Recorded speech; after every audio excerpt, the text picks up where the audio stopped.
Now, what you may or may not know is that leadership can be both rational and emotional, and there are actually two components to making a good leader.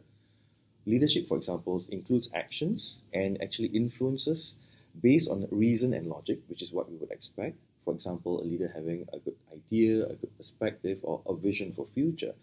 But that needs to be coupled based on things such as inspiration and passion to kind of get people excited about it, to get them to buy into the idea. And from that point, the leader then can use a combination of both reason, logic, as well as inspiration and passion in order to get people to come on board for the idea and to move forward.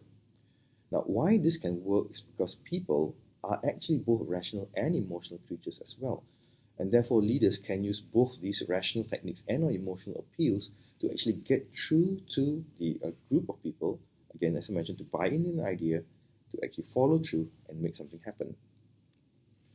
Now, we have to be careful though about these feelings that we can arouse within the followers. There are many instances of leaders in the past whereby they get the crowd so excited about a particular idea or philosophy or and be inspired by them, but then the group then or the followers then go out and turn violent, for example.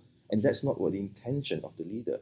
So these aroused feelings can be used either positively or negatively, and constructively or destructively. And the leader has to take into account the things that are said and the manner in which things are said in order to hopefully do things in a more positive manner and a more constructive manner as well.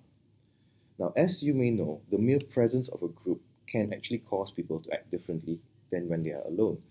And the leader can make use of this situation to get some people, an initial group of people, the inside group, for example, to act in a particular way. And for other people who may be unclear about how to act or what's the right emotion or the right action to take, they will turn to people in their environment. And when they see this inside group acting in a particular way, then they will actually follow suit. And so the leaders can actually utilize the group environment to influence the larger group on what to act and how to move. Okay. However, because of the power of the leader in this sense to guide a group, leaders then need to really consider both the rational and the emotional consequences of their actions. Can they control a group if things go out of hand? Can they pull them back and re-guide them, reform them to move them in a particular direction?